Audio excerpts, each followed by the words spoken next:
اللہ تمہاری اولاد کے بارے میں تم کو ارشاد فرماتا ہے، بہت اہم۔ اللہ تمہاری اولاد کے بارے میں تم کو ارشاد فرماتا ہے کہ ایک لڑکے کا حصہ 2 لڑکیوں کے حصے کے برابر ہے، اور اگر اولاد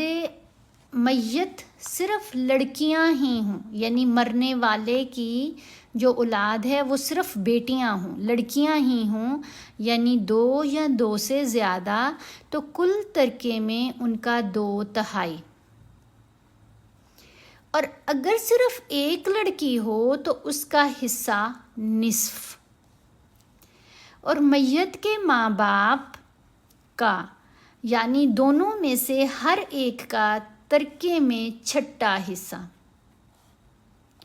بشرطے کہ میت کے اولاد ہو، اور اگر اولاد نہ ہو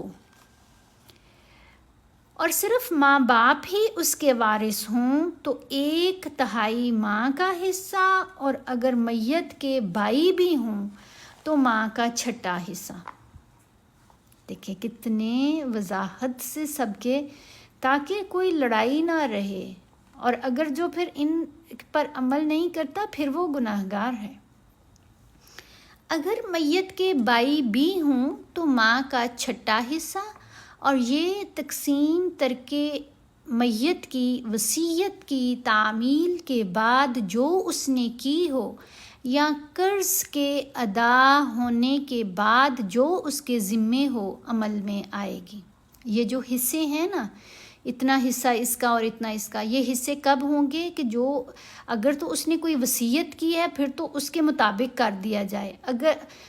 اگر اس کے اوپر کوئی قرض ہے تو قرض ادا کرنے کے بعد جو کچھ اس کے پاس بچتا ہے، مرنے والے کا جو بچتا ہے، وہ پھر اس طرح سے تقسیم کیا جائے۔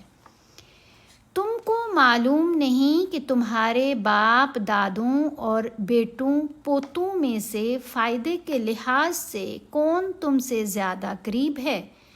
یہ حصے اللہ کے مقرر کیے ہوئے ہیں، اور اللہ